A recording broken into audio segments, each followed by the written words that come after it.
Senhoras e senhores, bom dia, boa tarde, boa noite, dependendo da hora que vocês estiverem vendo essa gravação, esse vídeo.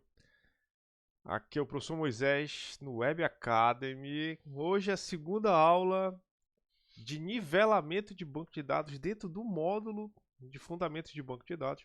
É um módulo um pouco grandinho, porque é importante, cara. A gente já vendeu isso na primeira aula. De que se o banco de dados der problema, cara, se o banco de dados for mal projetado, dá um problema.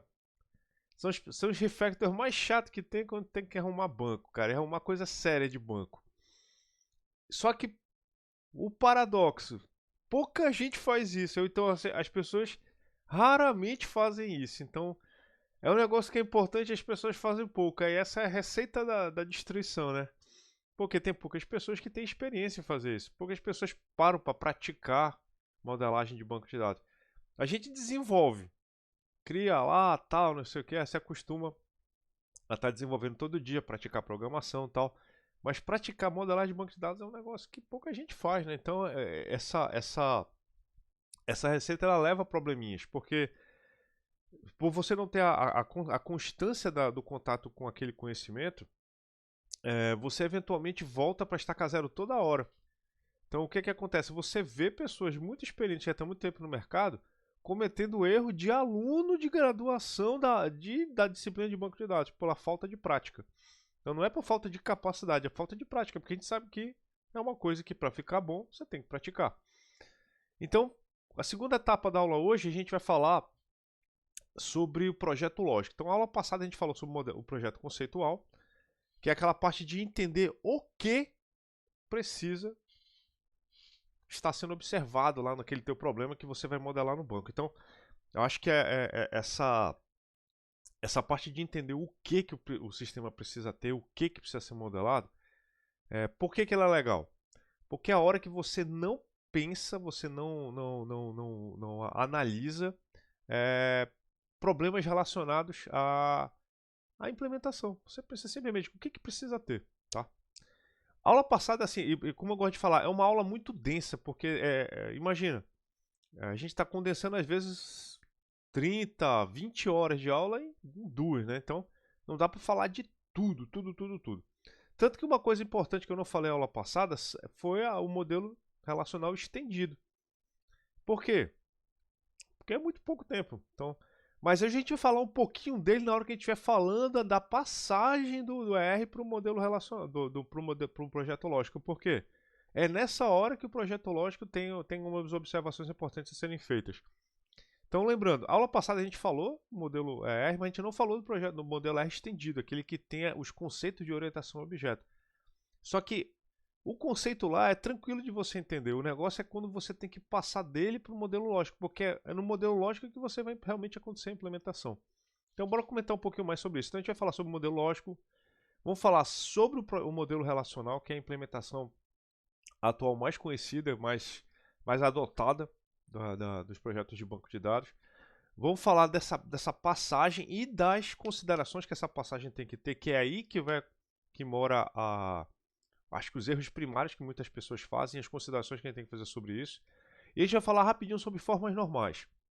Forma normal é uma coisa muito acadêmica, mas apesar disso ela é muito importante, porque ela pode matar o desempenho do teu banco de dados ou acelerar ele bastante, dependendo do contexto que você está no sistema. Tá? Então, assim, cada problema exige uma estratégia do que você vai utilizar de forma normal e o que você não vai usar. Às vezes você tem que desfazer uma forma normal como uma estratégia para otimizar certas estruturas do banco. Tá? Obviamente tem custo, tudo é uma troca. Adotar uma forma normal tem uma troca. Desfazer uma forma normal tem uma troca também. Tem um custo também. Vamos falar sobre o projeto lógico. Então, o projeto lógico, pessoal, ele vem logo depois do projeto conceitual. O que eu quero dizer? A partir desse momento aqui, a gente já começa a entrar numa dependência do SGBD. O que significa? A gente agora olha como as coisas vão acontecer. Então, enquanto no projeto conceitual a gente é independente do produto que a gente vai implementar, agora já começa a aparecer uma preocupação sobre como vai ser feita a coisa. Então por isso que a gente diz que ele está aqui ele está no limiar, né, da parada. Ele está ele tá na zona cinzenta. Você olha um pouquinho do conceito, mas você já tem que estar ao mesmo tempo preocupado com a implementação. Agora não é independente mais das coisas, tá? O que é realmente totalmente dependente do produto já é o projeto físico, que é a implementação em si, tá? Então vamos continuar lá. Então o que que acontece? A gente entende que a primeira etapa do projeto de banco de dados é entender o requisito que ele vai ter que entender. Então, é você olhar, como eu falei na aula passada, com bastante atenção, a descrição do problema que é passado para você, do ambiente que é passado para você e, principalmente, quais as perguntas que esse banco vai ter que responder. Então, você tem que mapear rápido as possíveis consultas que vão ser colocadas para você e quais são essas consultas, né? Assim, tipo, o que vai compor essas consultas. E eu vou falar para vocês agora dentro de um contexto web, né? Assim, a gente olhando aplicações web.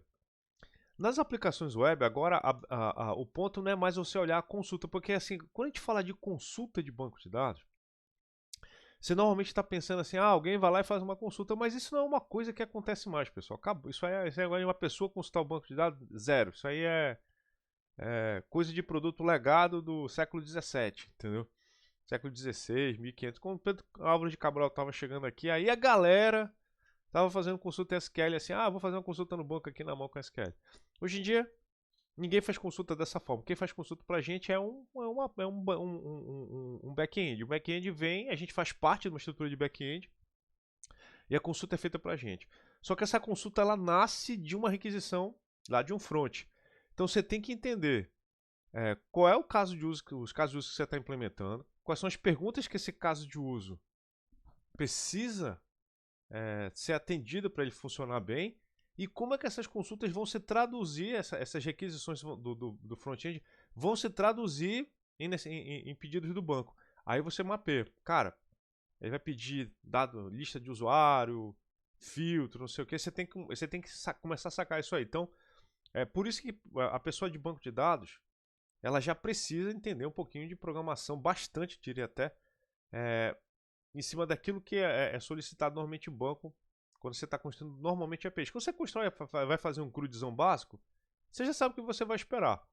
Mas você tem que pensar agora nos outros casos, tipo mineração, listagens, tal, filtragem, então, data warehouse, como é que ele vai funcionar, quando ele vai conectar no teu banco, e assim por diante. Então você já tem que pensar em algumas coisinhas a mais. Então saber um pouquinho de como os sistemas são implementados, tal, essas coisas e como é que eles são solicitados de você, ajuda você já a antecipar algumas dessas coisas, tá? Então é importante. O ponto todo é que tem requisito que é passado pra gente no modelo conceitual, no cara que não pensa, que o objetivo do cara realmente não pode pensar em produto, não pode pensar em implementação. Tem coisa que aparece lá que é difícil de você passar pro modelo lógico, tá? Esse negócio aí, tá, o que eu gosto de falar? A gente chama de lacuna semântica. O que é uma lacuna semântica? É uma coisa que está expressa que a gente não consegue traduzir. Isso acontece muito nas línguas normais. Tem palavras de uma língua que às vezes não tem uma tradução direta para outra língua. Aí você tem que encontrar, às vezes, uma expressão, uma frase inteira, ou um conceito que não tem para poder traduzir uma palavra, que é uma palavra simples na outra língua, para a gente é uma frase enorme e tal. Por quê? Porque os modelos têm essa diferença de expressão, tá? E o modelo relacional, ele tem o que a gente usa normalmente para fazer as implementações, ele usa um modelo de expressão que é diferente do modelo conceitual. O modelo conceitual, ele tem um modelo de expressão altíssimo, tá? O modelo orientado a objeto, o modelo ele tem estendido, ele tem uma capacidade de expressão muito mais alta que o modelo ER. Então existe esse gap aí e é uma forma, é o desafio do desenvolvedor, do analista, ele entender como fazer essa tradução, tá? Então, como é que são as principais tarefas? Então, a pessoa modelou lá, você recebeu o modelo orientado a objeto, recebeu o modelo ER. O que você tem que quais são as estratégias que você tem que passar, tá? Na hora que você vai passar para o modelo relacional. Primeiro você tem que mapear as classes e as entidades, depois você mapear as associações, mapear as hierarquias, as agregações. Aí você tem que registrar, né, a restrição de integridade, porque a gente não pensa muito nisso lá na hora do modelo conceitual, mas agora a gente tem que implementar como. Então a gente tem que começar. Como é que vai ser a gestão de integridade? Porque elas afetam, elas são governadas pelas regras de negócio. Por mais que não seja dito explicitamente, mas a gestão de integridade são. O que é gestão de integridade? A gente já vai falar delas. E a geração de esquemas externos. Porque a gente às vezes tem o esquema conceitual básico, mas a gente se liga a alguns outros sistemas e tem que fazer umas adaptações. Então, essa definição desses esquemas externos às vezes são necessários, tá? E assim, existem várias ferramentas para fazer isso. De forma assim, para brincar, tipo esses esqueminhas que a gente brinca aqui no negócio, eu consigo fazer usando o próprio PowerPoint aqui ou Google Presentation. Mas para coisas maiores, eu diria que você já deveria usar um produto específico para isso aí, porque manipular algumas coisas é mais fácil, tá? O RWin, o S-Design, o RStudio, o DBMan. Uma coisa legal, pessoal, é o seguinte. Tem ferramentas do próprio banco de dados que ajudam a fazer isso, tá? Só que eu não vou dizer que elas não são tão legíveis, porque o objetivo dela, na verdade, é mapear as tabelas que estão implementadas, não fazer modelos, tá? Então, talvez a legibilidade dessas ferramentas não seja tão alta quanto uma ferramenta dessa de modelagem. Então, você pode escolher cada uma delas, tá? É indiferente. O negócio é você ser consistente sempre naquilo. Isso é bom em uma delas, tá? A não ser que você trabalhe numa empresa, aí a empresa tem as suas regras lá de ferramenta e tal, aí você usa a ferramenta da empresa. Mas eu digo que independente da empresa, seja bom numa ferramenta dessa aí. Escolhe uma e cai em cima dela, tá? Bora falar sobre o modelo relacional, então, que é o cara que é usado para fazer implementações de modelos lógicos normalmente aqui. Então, ele é muito rápido de explicar, por isso que a gente vai voltar rapidinho para o modelo conceitual e passar da modelagem para ele, tá? Como é que acontece aqui? Academicamente falando, a gente tem duas nomenclaturas que se confundem bastante, tá? Que nomenclaturas são essas? A nomenclatura do modelo ER e a nomenclatura do modelo relacional. Elas têm palavras que às vezes se confundem, então a gente tem que separar. Agora eu vou começar a falar o linguajar do projeto lógico. Então, primeira coisa importante, o modelo relacional ele se baseia num cara chamado relação. Tá? Então, o que é a relação? No jargão popular, a gente vai falar que ela vai virar uma tabela. Tá? É uma relação, não é relacionamento. Essa que é uma coisa importante. Lá no modelo ER, a gente tem as entidades, os relacionamentos e os atributos e tal. No modelo relacional, tudo é relação. Tudo. Não existe relacionamento, é relação. Não existe entidade, é relação. Só existe relação. Acabou, tá? Como é que as relações elas se ligam? Eu não vou nem falar se relacionam para não confundir. Como é que as relações se ligam no modelo relacional? Usando o conceito de chave estrangeira, que a gente já vai ver já como é que eles funcionam, tá? As relações são baseadas em teoria dos conjuntos. É a primeira coisa importante. Então, a gente viu, eu dei uma pincelada do que seria isso aí quando eu expliquei para vocês o que são relacionamentos no modelo ER, tá? Mas é aqui que acontece, porque esse cara aqui, por ele ser baseado na forma como ele tem a matemática dele, ele tem uma álgebra também dele, que é a álgebra relacional, tá? É uma coisa tão bem fundamentada que o professor Code ganhou o prêmio Turing, que seria tipo o prêmio Nobel da computação. O professor Code ganhou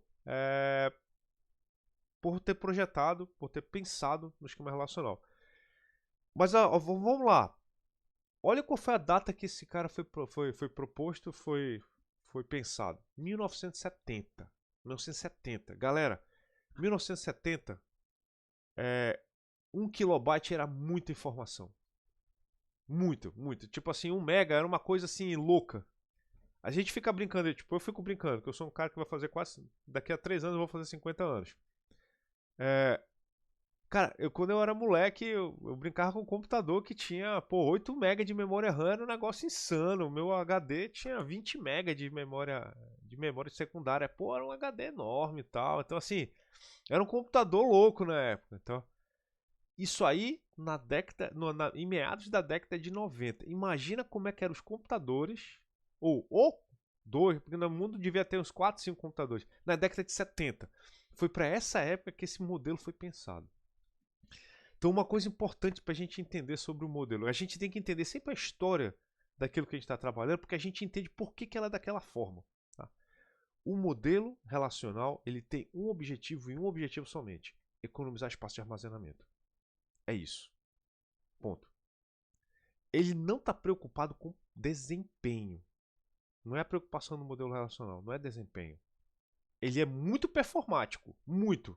Tanto que ele aguenta coisas, assim, tipo, não sei o que, ele aguenta, ele só foi, assim, ele só conseguiu ser estourado, tipo assim, a gente chegou no limite dele, mais por causa do hardware do que pelo próprio limite do modelo. O modelo, matematicamente, ele aguenta muita coisa, tá? Mas é porque ele não foi pensado em ser performático, ele foi pensado em ser performático de velocidade, de desempenho. Ele é muito rápido, mas ele não foi pensado nisso, ele foi pensado em economizar cada bitzinho que for possível do storage. Porque isso era a coisa que era mais preciosa naquela época. Porque era muito raro ter problema. A energia elétrica sempre teve. Então o processamento rolava, pá, bacana. O negócio era memória. Tipo, se vocês procurarem aí na internet, vocês vão encontrar aí fotos do storage de 5 MB. Parecia um container, entendeu? O cara chegando lá, um container. O que é aquele container ali? 5 MB de memória. Então assim, isso é que era o problema naquela época da década de 70. Então isso é bom a gente manter em mente, pra gente entender algumas coisas que acontecem, pra gente não ser anacrônico aqui no nosso julgamento, julgar aquilo que foi feito com os critérios de hoje, tá? Então vamos lá. Definição informal. O que a gente tem que lembrar rápido? A relação é um conjunto de valores ou conjunto de linhas, tá? E que é separado por coluninhas. Então, cada linha representa um exemplar daquela relação. Aquela relação normalmente está mapeada por uma entidade ou um relacionamento. Então, cada linha vai ser um elemento daquela entidade ou cada linha vai ser um relacionamento, tá? E uma coisa importante no modelo relacional, que essa acho que é a regra mais importante de todas: nenhuma linha pode ser repetida. Tu pega a linha inteira no modelo relacional. Isso vale para qualquer relação. Pegou uma linha inteira, pegou outra linha, elas não são iguais. Tem alguma coisa que tem que ser diferente entre elas. Alguma coisa. Não existem duas linhas iguais numa relação. Essa é a primeira regra que você tem que lembrar, que isso vai fazer sentido depois pra gente pensar em alguns outros conceitos que a gente vai falar já já, tá? Então, não pode ter isso aí, tá? Beleza. Então a gente fala que cada linha do modelo relacional, a linha inteira da relação é uma chave. A linha é uma chave, tá? Só que eu acabei de falar que a linha é separada por conjunto de valores, tá? Então, o que eu posso... Por saber que a linha inteira é uma chave, nenhuma linha pode ser igual a outra, e eu falei que a linha é composta por um conjunto de valores, a gente pode também pensar o seguinte: se nesse conjunto de valores eu posso ter um monte de valores repetidos, mas pelo menos um deles tem que ser diferente, para a linha ser diferente uma da outra. Então, a segunda consequência da regra de não pode ter duas linhas iguais no modelo relacional é: a gente tem que ter pelo menos um valor ou conjunto de valores que identifica aquela linha de forma única. Eu posso ter muita coisa repetida, mas pelo menos um daqueles caras tem que ser diferente um do outro naquela coluna, para o negócio fazer sentido, tá? A gente chama cada uma dessas colunas, a gente chama de atributo, como se a gente estivesse falando lá, tá? Então, a tabela aluno, como a gente comentou na última aula, ela é um exemplo do que seria uma boa relação aqui, tá? Então, cada linha representa um elemento da entidade aluno, já que essa relação está representando a entidade aluno. Cada linha é um aluno. Essa linha não tem duas linhas iguais, perfeito. E nessa linha tem uma característica, tem um conjuntinho de atributos aí. Esse conjunto pode ser um ou mais, tá? Nunca é zero. Tem um conjunto aí que garante que nenhuma linha vai ser repetida porque o valor dele nunca se repete. No caso aqui é o SSN, é o CPF deles lá, tá? Então, esse cara aqui não se repete. Ele tem aquelas características que eu falei pra vocês. Aquela parada que eu comentei lá sobre a característica da chave primária de ser universal, ser imutável e ser única, elas se repetem aqui, tá? Na chave, no atributo que é o considerado o elemento que diferencia as linhas. Aí a gente chama tanto ele de atributo chave primária, tá? Então, primary key. Então, esse cara aqui, ele garante aquelas três propriedades: imutável, universal e único, tá bom? E aí você vê, ó, tem alguns atributos que pode receber nulo, que não é obrigatório estar preenchido, ou o valor dele não é necessário saber e tal. E tem outros aqui, vários. Então a gente já sabe que tem vários, são os atributos que são referentes aos atributos lá do esquema conceitual, tá? Enquanto no modelo conceitual o domínio dos atributos é um domínio semântico, o que é o domínio semântico? O conjunto dos nomes, é o domínio das ruas, é o domínio das cores, é o domínio não sei o quê. Aqui a gente já está falando do domínio dos tipos de dados. Agora a gente tem que fazer um mapeamento. Qual o tipo de dado que consegue receber de maneira adequada aquele domínio semântico que eu tenho lá no modelo conceitual? Então, o domínio do nome das pessoas talvez seja o domínio das strings. Então, eu vou ter que colocar ela num tipo string. O domínio das datas de nascimento, talvez eu tenha que mapear para o tipo data, que vai ser o domínio das datas. Então, a gente vai começar a pegar um superset desses caras, porque às vezes vários domínios semânticos diferentes vão cair em domínios de tipos iguais, tá? O nome das ruas e o nome das pessoas vai cair em varchar, por exemplo. Então, assim, esse aqui é o ponto. O conjunto agora vai ser definido pelos tipos. Mas uma observação que eu acho muito legal fazer. Se você pegar qualquer SGBD moderno, você vai ver que ele tem uma quantidade de tipos de dados muito maior do que das linguagens de programação. Vocês viram comigo TypeScript e JavaScript. Vocês viram que ela tem basicamente 3 tipos. String, número e booleano. Acabou, tá? Cara, aqui não, garotão. Aqui, inteiro. Assim, se você vai no SGBD, às vezes ele tem 7 tipos de inteiro. 8 tipos de inteiro. Entendeu? De char, ele tem um monte de tipo de char. Então, por quê? Porque o objetivo dele aqui ainda é economizar espaço em disco. Então, qual é o ponto todo? Se você, lá no domínio, no domínio semântico do seu problema, tá dito lá que, cara, aqui eu vou ter que registrar o tamanho inteiro de uma certa peça. Pô, essa peça, ela nunca passa, é uma peça pequenininha, as peças que a gente trabalha são miniaturas, não sei o que, tal, elas nunca passam de 15 centímetros. Nunca. É uma restrição da loja, nunca passa de 15 centímetros. Faz sentido tu alocar um espaço de armazenamento que pega um número de 32 milhões? Não. Então, eu tenho um número inteiro, eu tenho um cara que armazena números inteiros, bem pequenininhos? Tem. Qual que tem? Tem um que guarda de 0 a 100. Falou, pô, onde tu acha que tu vai desperdiçar mais espaço? Tu vai alocar de 1 a 15 inteiro em um cara que aguenta de 0 a 100, ou tu vai colocar um cara que só vai de 1 a 15 num cara de 0 a 32 milhões. Tu vai lá, pô, 0 a 32 milhões desperdiça muito espaço. Então eu vou tentar usar o tipo mais próximo daquele cara. Então, os domínios dos tipos no banco de dados, eles têm que ser escolhidos com muito cuidado pela pessoa que projeta o banco. Por quê?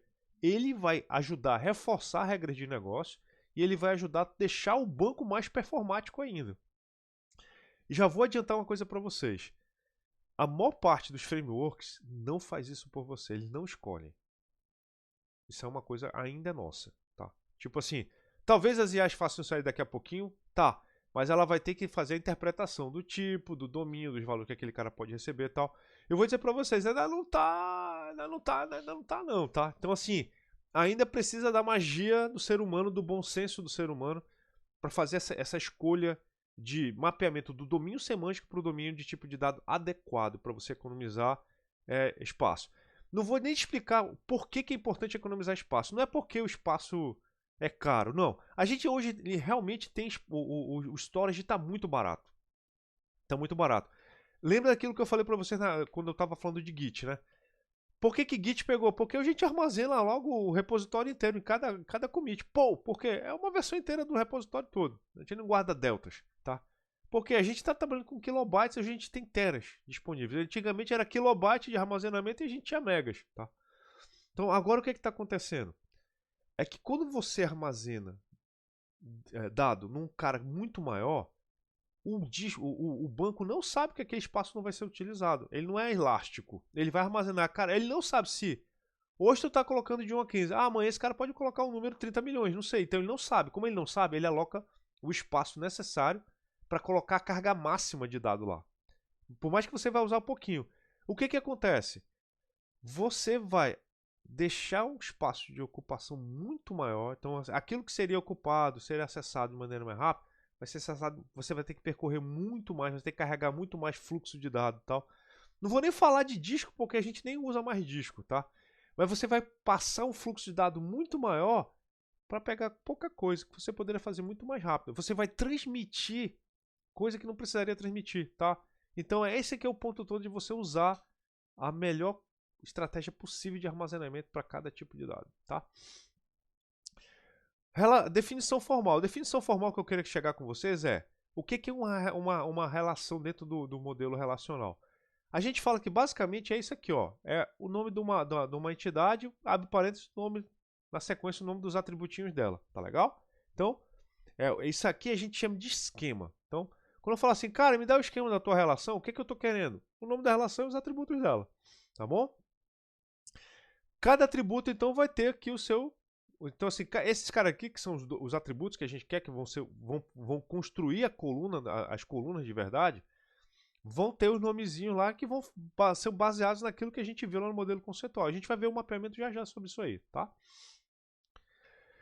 Agora vamos lá, a diferença entre esquema, que define uma estrutura, e a tupla. A tupla, que a gente gosta de falar, tem lugar que vocês vão ver a pessoa falar fato, é outro apelido para tupla, tá? A tupla é uma linha preenchida, é uma linha com valores, é uma instância, é um exemplar, tá? Só que qual é a crítica da tupla? A tupla, a ordem faz sentido. Tipo, essa tupla aqui, ela pertence a um certo esquema, ela só vai pertencer àquele esquema se ela tiver na sequência exata os dados que pertencem a cada um daqueles domínios. Tipo, a tabela aluno tem matrícula, nome, curso e nascimento. Então, tem o domínio das matrículas, o domínio dos nomes, o domínio dos cursos, o domínio das datas de nascimento. Como é que eu sei que essa tupla aqui, ela pertence à relação, ela pode pertencer à relação aluno? Por quê? Eu tenho o número de matrícula, eu tenho um nome, eu tenho um curso, eu tenho uma data de nascimento, tá? Por acaso, essa não é minha data de nascimento, não, tá? Eu acho que essa é a data de nascimento do professor André, talvez. Não, a minha não. Então, assim, o que isso está mostrando aí? Isso está mostrando que a gente pode ter infinitas tuplas, mas uma tupla só pertence a uma relação se ela obedece à ordem certinha que foi definida no esquema, tá? Então, isso é uma coisa importante. Então, uma relação, na verdade, então, uma relação de verdade, pragmaticamente falando, praticamente falando, é um conjunto de tuplas, um conjunto de linhas. Então, você tem um conjunto de linhas que pertence que obedece uma certa regra de um esquema. Então, te diz que a gente fala que aquelas linhas formam uma relação, tá bom? Tá, os domínios eu já comentei com vocês, tem uma definição lógica de tipos e tal. Uma coisa importante que eu gosto de comentar é o seguinte: existe um conceito que eu acho muito legal no esquema relacional da função domínio, que significa você pode, quando necessário, criar uma função que existe de maneira abstrata, que é a função domínio. O que significa? Você pega a função nomes de pessoas, aí você joga um valor lá dentro, ela retorna true se aquilo ali pertence ao domínio dela, é o nome de pessoa, e retorna false se aquilo não pertence ao nome de pessoas, tá? Então, normalmente os atributos, eles são criados, eles são pensados em obedecendo uma função dessa. Tipo, você joga um valor, ele só entra na tabela se dá true para aquele domínio para qual aquela coluna pertence. Tipo, essa coluna aqui é das datas de nascimento. Então, se eu coloco um valor lá, é data de nascimento, é true, eu posso inserir aqui nesse domínio, tá? Então, tem lugares que algumas pessoas fazem isso, entendeu? Mas a gente faz isso num lugar bem do loucão. A gente faz lá no front-end, às vezes. Que a gente chama de crítica de campo. O pessoal digita o CPF, lá no front-end o cara avalia. Isso aqui é um CPF? Isso aqui é um telefone? Aí o cara coloca e tal. Então, existe esse tipo de coisa que pode acontecer. Mas, em tese, isso aí deveria ser uma função do banco. Professor, faz sentido num sistema a gente repetir o check várias vezes? Tipo, eu vou checar uma coisa lá no front-end, eu vou checar uma coisa no back-end, eu vou checar uma coisa no banco? Dependendo de quão robusto você quer fazer o teu sistema ou quão resistente a erro você quer fazer o teu sistema, sim, faz sentido. Apesar de algumas coisas serem redundantes. Por que eu digo? Quando você quer fazer um sistema robusto, ou que eu vou dizer assim, um sistema bastante tolerante. Não é intolerante, é intolerante a inconsistências. As regras de negócio, elas não estão num lugar só. Elas deveriam estar espalhadas no sistema inteiro. Por quê? Se você deixa, tipo, por exemplo, o front-end. O front-end, o objetivo dele é coletar os dados, fazer interação com o usuário, aquele negócio todo. Se você deixa a regra só no front-end, o que acontece? E isso não é checado no resto do sistema. Basta um problema no front-end e você vai causar um problema no sistema inteiro. Aí tu fala assim, pô, cara, uma peça só vai causar um problema. Aí você começa a ficar dependente da lei de Murphy, né? O que é a lei de Murphy? Basta um negócio, o sistema todo cai. Então, assim, o que você faz? Eu quero evitar inconsistência. É uma coisa importante? É um driver do meu sistema? Vale a pena correr o risco de... Ah, não vale. Então você vai fazer a mesma regra de negócio implementada em vários lugares diferentes. Isso principalmente se for uma regra de negócio básica, for uma regra de negócio importante para o sistema, ela vai ter implementada em todas as camadas. Porque aí você sabe, cara, esse sistema pode dar problema naquela... A gente não...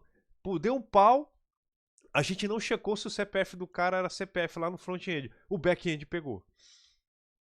Não, a gente deu um problema aqui, o cara foi fazer um teste na mão aqui, quebrou o back-end e o teste de CPF falhou. O banco pegou, entendeu? Então assim, acontece isso. Então, dependendo do que é importante para o sistema, a gente implementa a mesma coisa, a mesma ideia, a mesma restrição em diferentes lugares, tá? Depende do sistema, tá? Não estou dizendo que todo sistema tem que ter isso. Teoricamente deveria, mas a gente sabe que o mundo é um mundo de verdade, tem custo, tem tempo, então a gente sabe que às vezes tem coisas que não são prioritárias. Então tá aí as definições. Tabela, relação, coluna é o atributo, a linha é a tupla, os valores possíveis que uma coluna pode ter a gente chama de domínio, e a definição de uma tabela, na verdade, é o que a gente chama no termo formal de esquema, tá? Eu sou da área de banco de dados, galera, eu tenho um doutorado nisso, tá? Então eu estou muito acostumado com essa palavra, falar a palavra relação, atributo, tupla, domínio e esquema, tá? Mas no dia a dia, você vai falar tabela, coluna, linha, o que a coluna pode receber e como é que a gente define a tabela, tá? Isso é normal. Não tem problema nenhum vocês falarem dessa forma. Outra coisa importante, no esquema relacional a gente tem o que a gente chama de instância, tá? Então a instância é uma foto. É uma foto do banco de dados, é como se fosse uma variável que eu falei para vocês, né? Recebe coisas lá e tal. Então, num certo momento do tempo, o banco de dados tem uma certa característica de estado, tá? Que é a definição das tabelas e linhas que tem lá. E o banco de dados, o SGBD, são máquinas do tempo. Por quê? Se você tem a foto do estado do banco num determinado momento e você sabe as operações que ocorreram nele para frente e para trás, você consegue andar no tempo, você consegue ver aquele cara em diferentes momentos, porque você consegue dar forward e backward e você consegue ver, aquele banco, se eu inserir tal coisa, você sabe como é que ele vai estar. Eu apaguei tal coisa, você sabe como ele vai estar, e assim por diante. Então você consegue. Parece um vídeo do YouTube. Você vai andando aqui, você vai vendo as coisas acontecendo, entendeu? Mas você tem que ter pelo menos o frame para começar. Então essa aqui é outra coisa importante do banco, tá? A gente consegue entender tudo o que acontece nele se a gente tiver o estado e as operações que aconteceram nele naquele momento, tá? Conceito rápido, chave. Chave é um atributo que a gente garante que ele tem aquelas 3 características que eu já falei antes. Mas uma relação pode ter mais de um atributo com aquela mesma característica, que são as chaves candidatas, ou chaves alternativas. Uma coisa importante, não é porque o cara não é chave primária que você deveria abdicar de algumas características da chave primária. Por exemplo, aquela relação carro que a gente falou lá na última aula, que a gente estava fazendo aquela prática. Tem o seguro, aí o seguro, a placa do carro, o Renavan e o chassi do carro. Aí você fala, professor, a placa era o cara mais curtinho, tá? Ele seria uma boa, uma boa. O chassi, o Renavan, eles são únicos, mas eu não vou usar isso como chave. Tem problema deixar eles sem ser único? Tem, cara. Você tem como indicar no banco de dados que aqueles caras devem ser únicos. É a cláusula unique, entendeu? Por quê? Porque aquele cara não pode faltar. Aquele cara ali eu não vou usar como chave. Eu posso deixar ele como nu? Tu pode cadastrar um carro sem chassi? Não, então tu vai colocar no banco de dados, cara. Esse cara aqui é not null, entendeu? Então, você reforça as regras de chave fazendo essas anotações no seu esquema. Para, mesmo que aquele atributo não seja a chave primária, ele continua tendo os atributos de chave. Você obrigar ele a ser universal, tipo, ele não pode ser nulo. Você obrigar que ele seja imutável, aí eu acho que já é meio difícil fazer. Você pode até tentar fazer isso. Evitar de fazer rename, ou replace, ou update em cima daquele cara. E evitar de que ele seja repetido. Cláusula unique. Então, tem coisas que você pode fazer isso aí, tá? Outra coisa importante, você pode juntar vários atributos e dizer que esse conjunto de atributos é um atributo-chave, tá? E se você pega um atributo e você coloca junto com ele, a gente chama de atributo primo. Mas coisas acadêmicas, você não precisa se lembrar nunca disso aí, tá? Então, atributos únicos, o que eu vou falar para vocês? De preferência, tentem usar atributos naturais. O que é atributo natural? Aquilo que vem direto do conceito. Pessoa tem CPF? Tenta usar o CPF, tá? A gente quer garantir que a gente possa se comunicar com a pessoa, tá? Mas não tem uma característica fiscal, uma característica fisiológica, a gente precisa pegar o CPF. Então garante pelo menos o e-mail, tal, o número do celular. Apesar de a gente saber que as pessoas podem trocar o número de celular. E-mail é difícil, assim. Eu estou usando e-mail, mas esse e-mail aqui outra pessoa, daqui a um ano esse e-mail aqui outra pessoa vai usar. Acho que isso não acontece. Mas é normal, tipo, você tem um número de celular, aí você abandona aquele número, cancela com a operadora, aí a operadora, meses depois, realoca aquele número para outra pessoa. Então, número de celular não seria, em tese, uma chave primária lá muito boa, tá? Mas assim, e-mails até rolariam, tá? Porque não é muito comum uma pessoa passar o seu e-mail para outra. A não ser que seja um e-mail que não é da pessoa, seja um e-mail de um cargo. Eu sou atualmente diretor, é diretor @ alguma coisa. Esse e-mail tu já sabe.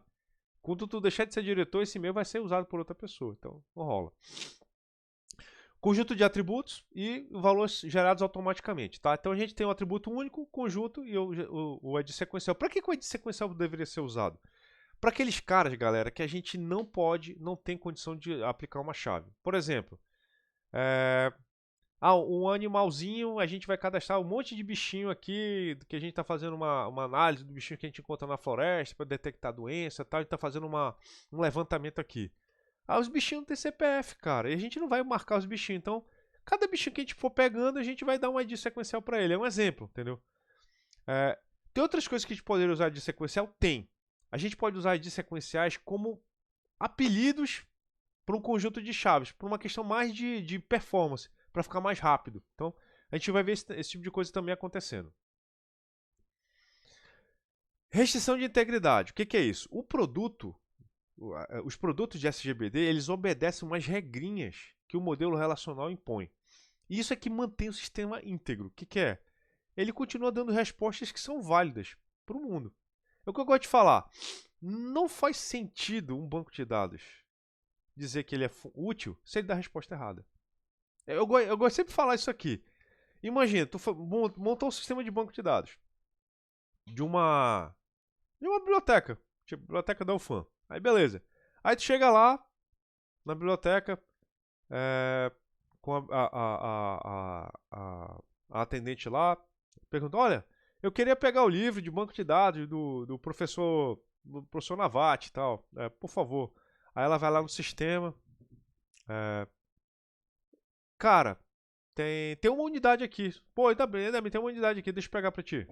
Ela chega lá, ela olha pra estante, não tem livro nenhum. Aí ela, nossa. Ela olha pro sistema, o sistema diz que tem um e lá não tem um.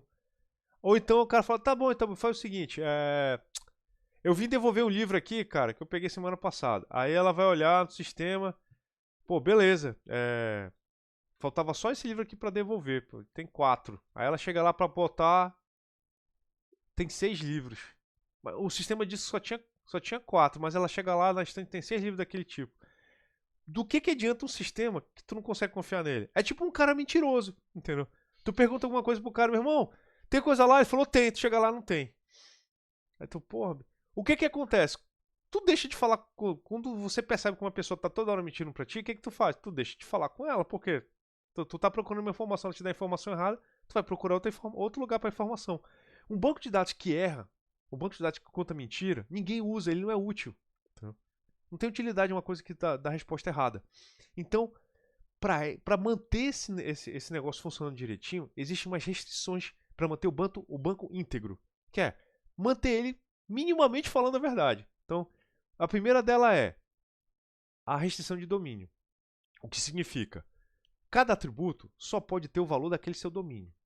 Tá? Aí vem uma coisa importante. Isso é uma questão de implementação. O banco de dados, o SGBD, o de implementação, ele vai manter o domínio de tipo. Quem mantém o domínio de conceito é quem desenvolve. O cara que está desenvolvendo é que tem que se preocupar em, naquele domínio de tipo, eu vou armazenar o conceito correto. Tá? Mas a primeira coisa, tipo, o que significa? Se você tentar inserir uma data num valor booleano, o banco de dados vai dizer, tá errado. Aqui é o domínio dos booleanos, não é o domínio das datas. Se você tentar inserir um inteiro num varchar, aqui é o domínio das strings, não é o domínio dos números. Então ele só vai permitir que o atributo possua os valores daquele domínio dele. 2. Tem o atributo da chave. O que ele vai dizer? Se você tentar inserir um cara que é um atributo chave, o que o banco faz? Ele olha, esse cara já estava aqui? Já. Pá, e dá o erro, meu irmão. Só pode ter um, esse cara aqui é repetido, tu tem que botar um cara diferente. Então, é a questão de integridade de chave. 3.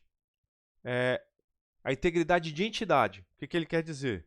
É mais um outro teste do domínio de chave. Eu vou botar aqui, vou cadastrar um usuário aqui, mas pô, aquele exemplo que eu falei na aula passada. Ele é o Mogli, cara, ele veio da floresta, tal, ele não tem CPF. Eu vou tentar inserir ele aqui e colocar nulo no CPF dele. Ou seja, opa! Toda entidade precisa ter chave, cara. Vai tirar um CPF pra esse maluco, não pode colocar um cara. Toda tupla tem que ter a sua chave presente, ela não aceita nulo, tá? E 3, a integridade referencial. Quer dizer, 4, o que significa integridade referencial? Você vai inserir um valor numa chave estrangeira, o banco vai olhar lá para onde ela aponta para saber, esse cara existe? Exemplo, você vai cadastrar a compra de um cliente. Você vai ter que inserir um CPF e o produto que ele comprou. Quando a chave do CPF é a chave estrangeira, ele tem que apontar para um cliente. Então, tu não pode inserir o CPF de um cara que fez uma compra se ele não é cliente da tua loja, cara. Ele vai olhar assim, vou botar um CPF aqui. Ele é do domínio do CPF? É. Mas quando você tem uma chave, uma integridade referencial atuando, o que ele vai olhar? Mas esse CPF está no nosso banco de dados, na nossa tabela cliente? Não tá, não pode inserir, cara. Então, eu só posso inserir nesse domínio aqui um cara que está restrito a quem está naquele domínio daquele atributo lá.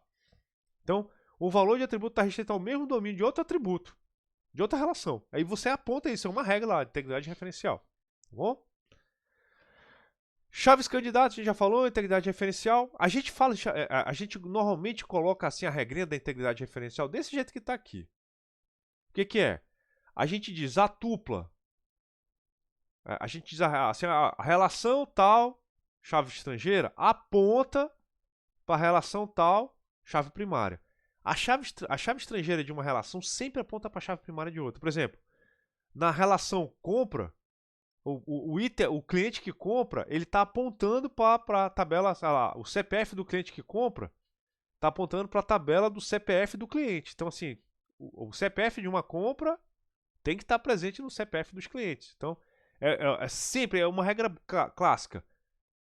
Forage key, a chave estrangeira sempre aponta para uma primary key de outra tabela. Tá legal? Rapidão, coisas importantes. Professor, o atributo chave estrangeira pode apontar para uma chave primária? Pode. Ele pode ser nulo? Pode. Ele pode, assim, ele não vai apontar para um cara nulo. Não existe esse negócio de apontar para nulo. Mas ele em si, ele pode ser nulo. O que eu quero dizer com isso? É que, eventualmente, você vai perceber que você não é obrigado. Tipo, uma chave estrangeira é um relacionamento. Vocês lembram que eu comentei na aula passada, quando a gente estava falando de cardinalidade, que tem certas relações que a gente não é obrigado a participar? Quando a gente diz que não é obrigado, significa que a gente, naquele relacionamento, caso ela seja representada por uma chave estrangeira ali naquela relação, a gente pode colocar nulo. Eu não sou obrigado a participar.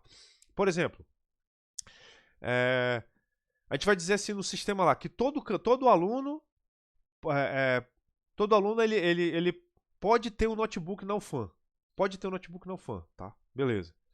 Aí tu diz assim, como eu quero ser mais ágil, não sei o que, eu vou botar o serial number do notebook aqui na tabela do aluno. Pô, legal. Mas todo aluno é obrigado a ter um notebook? Não. Então a chave estrangeira do notebook fica nula, quando o cara não tem. Quando tiver, aponta lá para o serial number do cara, tá? A chave primária do notebook sempre vai estar preenchida. Agora, a chave estrangeira que aponta para lá, às vezes pode estar, às vezes não vai estar. Vai depender da obrigatoriedade ou não daquele cara participar do relacionamento, tá? Formas normais, para a gente entender rápido aqui, porque eu vou falar, daqui a pouco a gente vai falar sobre a tradução de forma do R para a forma normal. Pessoal, tem várias formas normais. A gente só precisa decorar. Não vou nem dizer decorar, tá? Se a gente fizer um modelo conceitual direitinho, a gente nem precisa se preocupar muito com as formas normais, que a gente tiver a tradução. Mas a gente tem que lembrar de 3. Por quê? Eventualmente tem sistemas tão pequenininhos ou tem sistemas que são tão bobinhos que a gente nem faz modelo conceitual. A gente faz direto no esquema relacional. Mas isso é pra gente que está muito acostumado a fazer banco de dados. Não é aquele cara que nem eu comentei na aula passada, que só fez banco de dados uma vez na sua carreira, na disciplina de banco de dados na faculdade, nunca mais fez depois. Esse tipo de pessoa, eu digo, não faça o banco de dados direto no relacional. Faça a modelagem direitinho para você pensar sobre as coisas. Vamos lá. O que você tem que pensar quando você está fazendo um esquema relacional que, vai obedecer as regras do professor Code e tal, bacana. Ele tem que obedecer essas 3 formas aqui. E cada uma delas tem um apelido e faz muito sentido, tá? Vamos lá. O primeiro, eu vou dizer o seguinte, que é a regra dos atributos repetidos. Galera, esse aqui é o mais comum de você ver tosqueira. É aquele que você vê, tipo, quando você vê uma pessoa que não sabe de banco de dados, ela tá ferindo esse cara aqui. E é fácil de ver isso acontecer, tá? Vamos lá. A gente diz que um esquema de um banco, ou um esquema de uma relação, não está obedecendo a primeira forma normal quando o cara coloca dentro de um atributo vários valores. Aquele negócio do atributo multivalorado, que eu falei para você, lá a pessoa tem as cores que ela gosta, tem o número de telefone.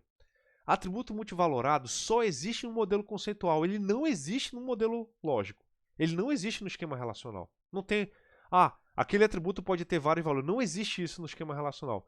O que você tem que fazer? Tipo, exemplo aqui, telefones. Tá? Esse aqui é o exemplo clássico. Se tá desse jeito aqui, o cara ele entende que precisa armazenar as coisas, mas ele não pode usar, ele não pode dizer que o esquema dele é legal no banco de dados, porque isso aqui não é implementável. Tipo, pode ser implementável, mas é cabocão. Por que é cabocão?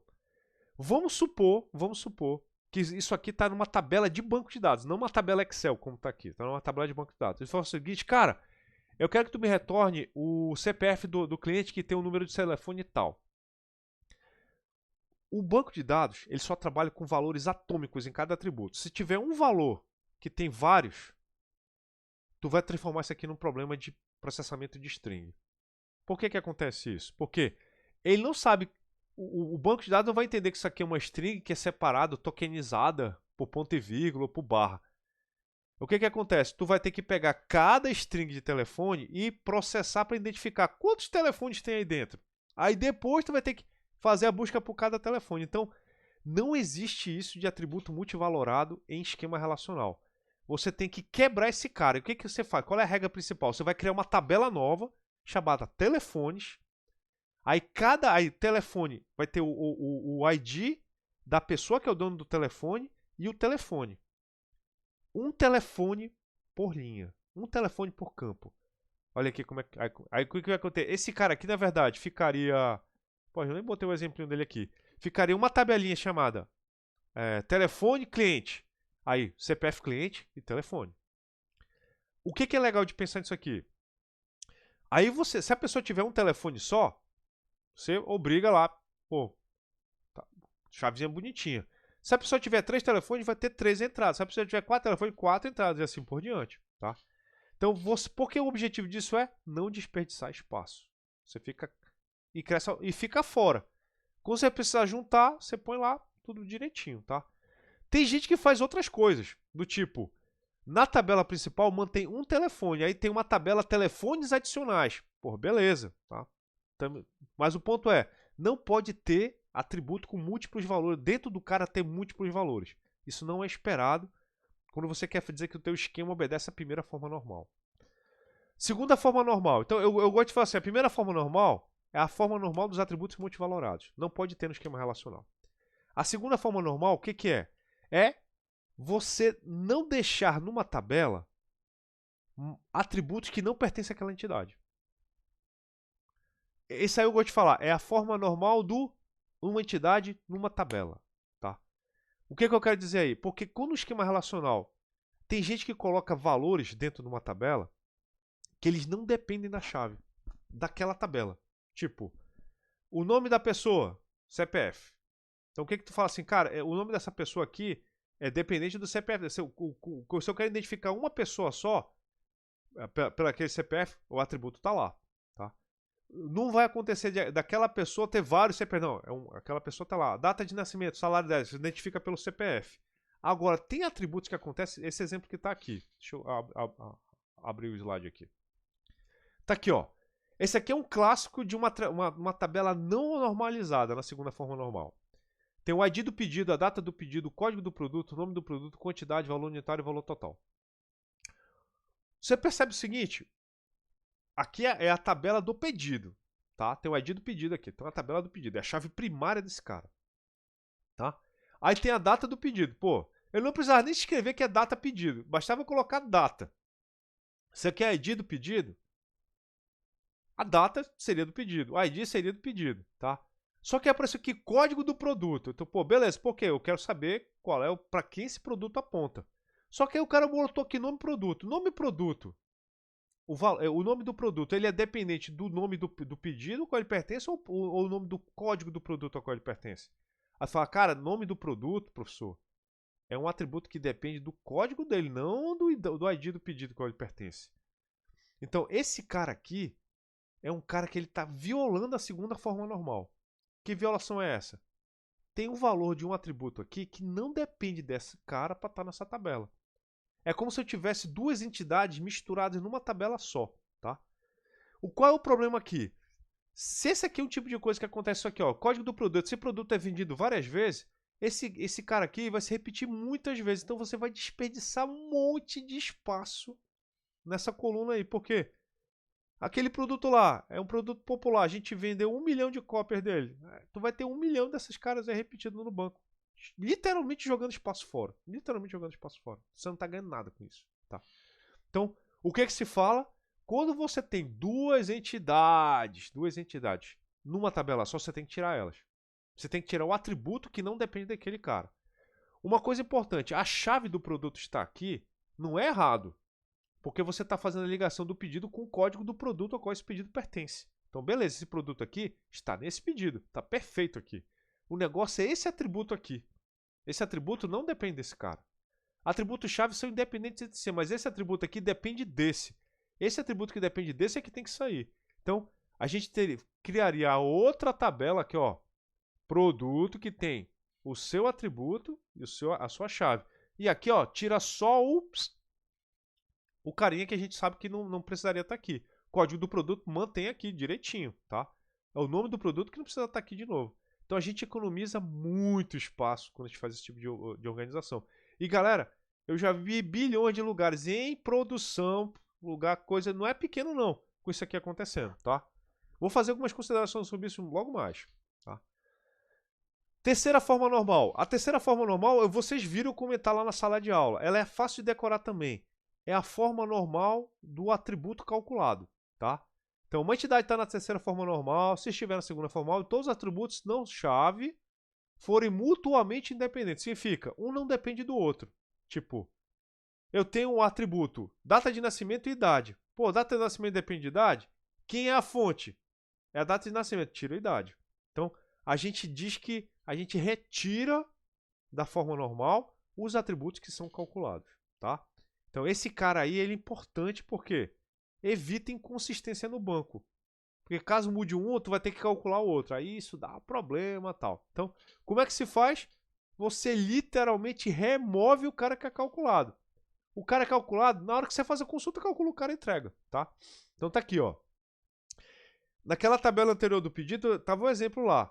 Tinha o código do produto que a gente já limpou, tinha quantidade, valor unitário e valor total.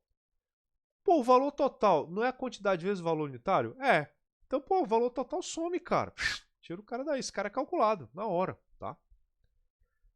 Professor, essas 3 formas aí. Cara, se você quer começar um banco do zero, a primeira versão dele faz desse jeito aqui. Obedece as formas normais. A primeira, eu gosto sempre de falar, a gente otimiza depois que tem uma versão funcionando, tá? Faz o primeiro sistema academicamente correto. Ele vai ser o mais performático do mundo? Não. Mas ele vai garantir a integridade dos teus dados. E você vai assim, de graça você vai ter um sistema que vai funcionar muito bem até uma certa hora. Mas aí você pensa, aí depois que você fez a primeira versão, tá funcionando, tá legal? Aí você olha ela de forma crítica, que é aí que a gente vai começar a pensar.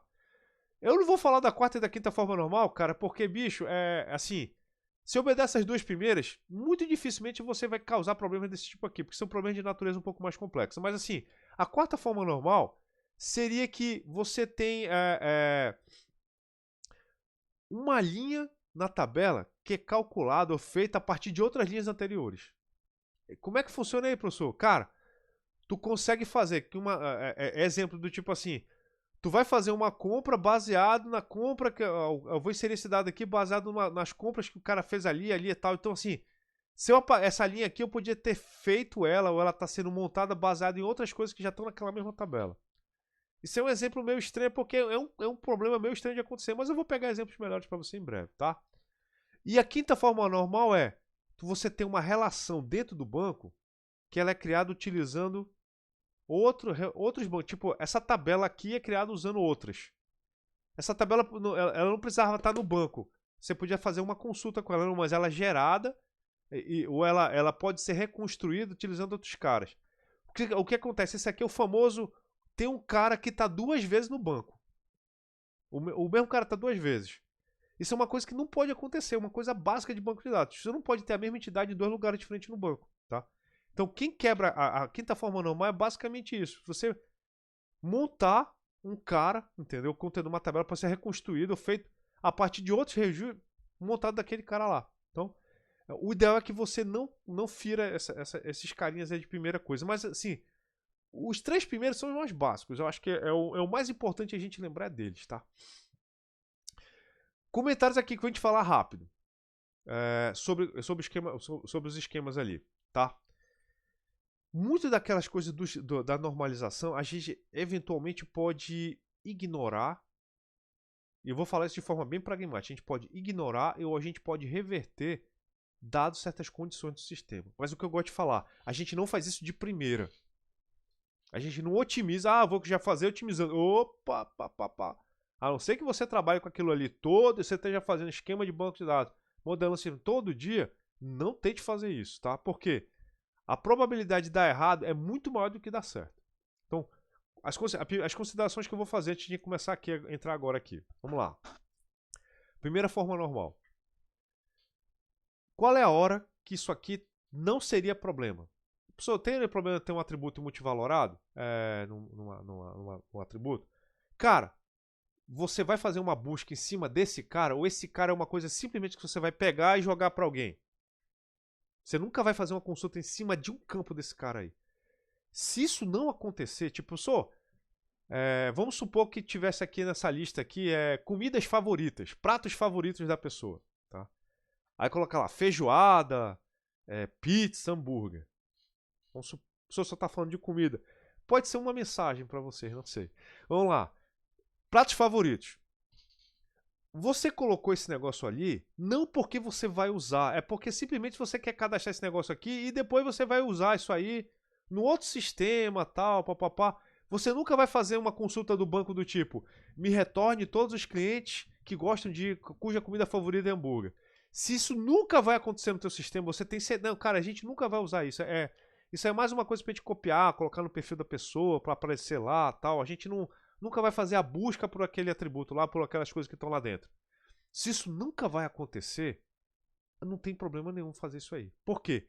Quando você quebra, você obriga o banco a fazer um join. E join, É um assunto que a gente não vai entrar aqui porque é álgebra relacional, tá? Mas um joy, ele cria um espaço de memória muito grande, ele exige um processamento do HBD alto demais. Então, assim, para coisa pequenininha não faz sentido nenhum, mas se você tem milhares, milhões de clientes e tendo que fazer join toda vez para pegar os caras, sendo que você não vai fazer isso com frequência, não faz sentido ficar quebrando esse cara, tá? Então, assim, se o campo que você está observando aqui nunca vai ser usado como busca dos elementos que compõem os valores multivalorados, não tem problema deixar, tá? Agora, não, professor, eu vou eventualmente querer fazer assim, cara, eu vou fazer uma pesquisa. Aqui a gente é um restaurante, aí a gente vai fazer a tarde da pizza ou a noite da pizza. Eu queria mandar uma notificação no app lá do meu cliente, mas eu queria mandar uma notificação assim, uma especial, vou mandar um desconto especial para os clientes que marcaram que a comida preferida deles é pizza. Aí eu vou querer a filtragem só dos clientes que gostam de pizza. Aí se você, esse é o tipo de exemplo que você vai fazer a busca num dos valores só daquele campo. Então significa que você precisa daquele cara, o banco vai ter que retornar, fazer um filtro pelo cara que gosta de pizza. Aí sim, esse cara tem que ser único, tá? Outra consideração sobre isso. Professor, eu vou rodar aqui dentro um JSON. E aí?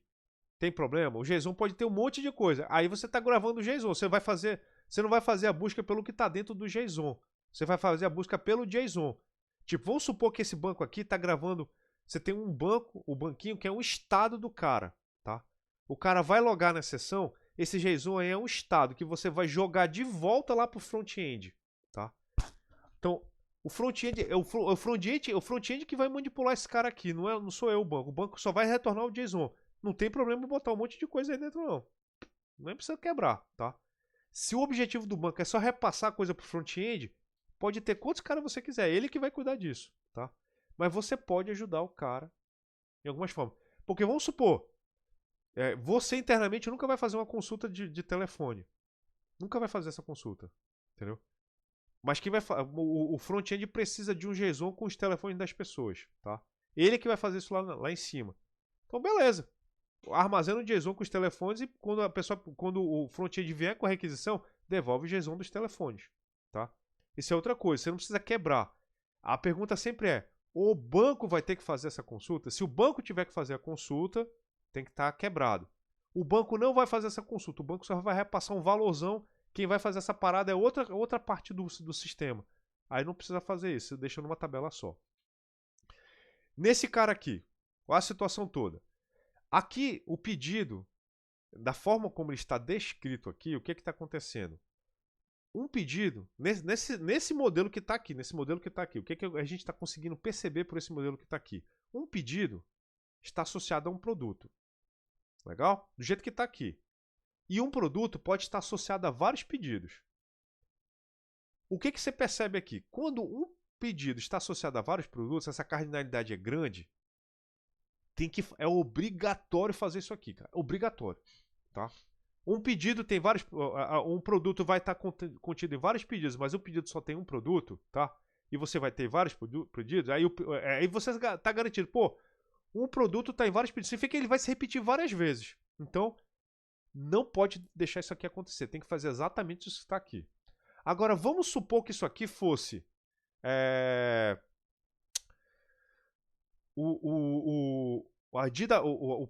os dados da pessoa e o dado do perfil dela, tá? Vamos supor que você está fazendo uma rede social, tal, papá, e na tua rede social a pessoa só tem um perfil, só pode ter um perfil, é a característica da tua rede social. A pessoa está associada a um perfil, tá? E toda vez que você puxa o dado da pessoa, você puxa o dado do perfil. O perfil da pessoa é uma entidade, os dados da pessoa são outra entidade, tá? Perfil usuário e usuário, tá? São dois caras de entidade. Mas se você percebe, cara, o relacionamento é 1 para 1. É 1 para 1. Sempre. Toda hora. 1 para 1. Toda vez que você puxa um, você vai puxar o outro. 100% das vezes. Cara, toda vez que eu puxo esse cara. Não é 100% das vezes. É 80% das vezes que eu puxo o dado do usuário, eu tenho que puxar o perfil dele. Porque o front-end sempre pede os dois juntos. Ele nunca pede separado. Tá? Professor, faz sentido eu deixar os dois caras, cada um em uma tabela separada? Não. Deixa numa só. Por quê? Você vai fazer um join desnecessário, cara. É 1 para 1. Tá sempre todo mundo junto. Cara, manda. Se a pessoa está sempre pedindo tudo junto e não causa join, juntar os caras, deixa eles juntos. É 1 para 1, tá? Então, esse é o tipo de situação que você deveria fazer isso aqui.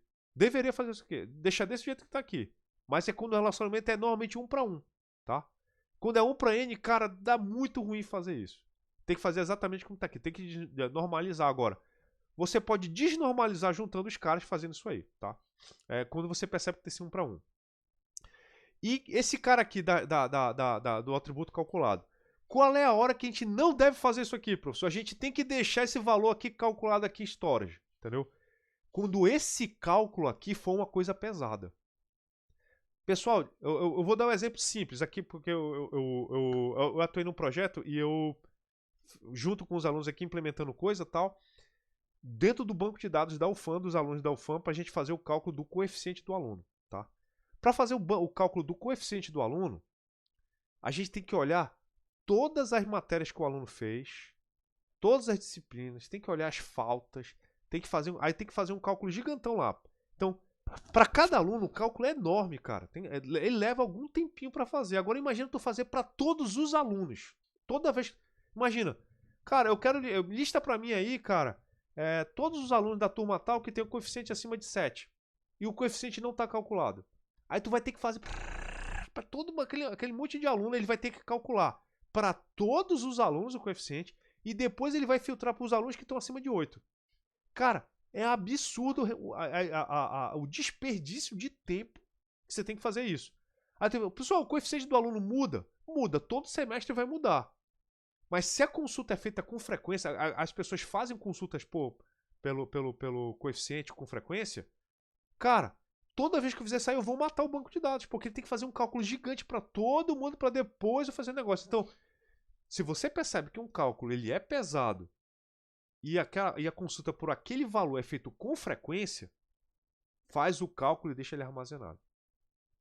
Ah, professor, quando eu fizer a inserção do dado novo, recalcula para aquele aluno só.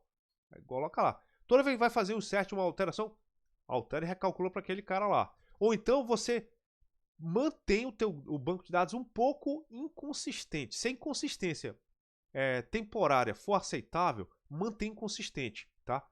Mas não mata o teu banco de dados deixando esse cara aqui. Ah, eu vou calcular os coeficientes só na hora das consultas. Quando é uma multiplicação lesa, como essa aqui, 2 vezes 200, não. Tira esse cara daí, não faz nem sentido deixar calculado, não vale a pena. Agora, se é um cálculo que custa caro, cara, então, meu irmão, deixa calculado aí guardadinho, refaz esse cálculo uma vez a cada semana. Se o teu sistema permite essa inconsistência semanal, perfeito, tudo bem. Por exemplo, para os alunos da UFAM, é normal a gente só calcular o coeficiente do aluno uma vez a cada 6 meses. Mas consultas por coeficiente são feitas todo dia, entendeu? Então, é total normal a gente manter, cara. A gente faz o cálculo calculado e deixa ele lá, tá? Por que eu digo isso? É porque às vezes algumas pessoas fazem isso e não sabem. Então, eu acho importante dar desse viés pragmático do que acontece no dia a dia, porque tem gente que vai na academia, não, tem que ser academicamente correto, tal, porque a gente não pode deixar atributos calculados na tabela, tal, não sei o quê. Ei, garoto, não é assim não é preto no branco não. Tem um mundo aí que a gente precisa economizar, senão o computador vai virar aquecedor de ar, cara. Calma. Deixa o cara calculado lá quando for necessário. Eu espero que fique claro para vocês isso, pessoal, porque essa é a hora que talvez a IA ainda não tenha que pegar essa manha, tá? Então assim, vai explicar para a IA, só manter os atributos calculados de coisas que forem simples de calcular, tá? Assim, que forem muito complicadas de calcular. Coisas que forem simples de calcular, tira do banco. Talvez a gente não consiga fazer esse tipo de consideração para a IA. E o mais importante, muitas pessoas não sabem nem o que explicar isso, entendeu? Então por isso que eu digo, pra gente que modela banco de dados com frequência, a gente tem que entender essas considerações. Por quê? Olhando o dado em si, tu fala, você quer calcular, tira. Ei, cara, qual é o custo disso pro back-end? Qual o custo disso pro sistema? Ah, para 100 usuários não custa nada. Para 20 mil usuários, para 100 mil usuários. Opa, isso aí já é outra coisa. Então, nessa hora a gente tem que ver essas considerações pragmáticas do dia a dia, tá? Bora falar agora sobre passagem do modelo lógico para o conceitual. Cara, isso aqui é um tópico daria assim trocentas horas. Então a gente vai falar do algoritmo, eu vou passar bem rápido. Porque em tese vocês já viram isso, cara. A gente tá só nivelando, só pra vocês. Pá, quem nunca viu isso na vida? E, cara, vai atrás com mais detalhes, tá? Vamos lá. Como é que é a primeira coisa que você tem que lembrar? Quando você vai passar o modelo entidade relacionamento simples, sem ser o estendido, para o modelo de tabelas, para o modelo relacional, é direto, cara. Como é que funciona? Toda entidade vira tabela. É a primeira regra que você aprende. Toda entidade vira tabela. Pô, acabou, tá? Simples e fracas. Atributo. Todo atributo simples. Deixa eu ver se você vai colocar uma coisa aqui. Deixa eu ver.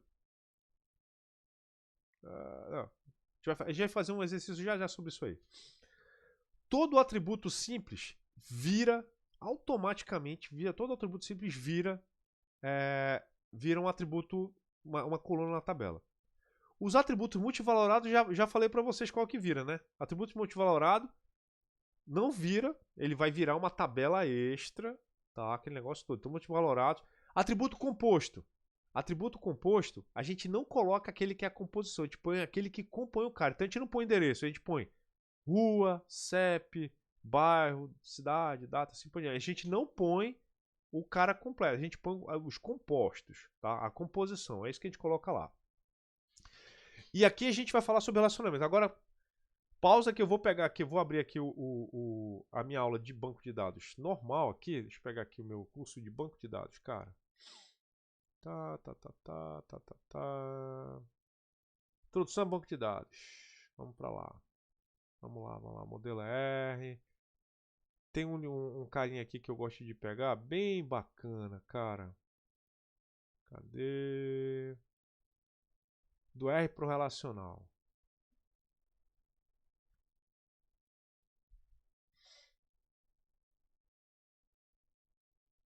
Tá aqui. É esse aqui que a gente vai olhar agora.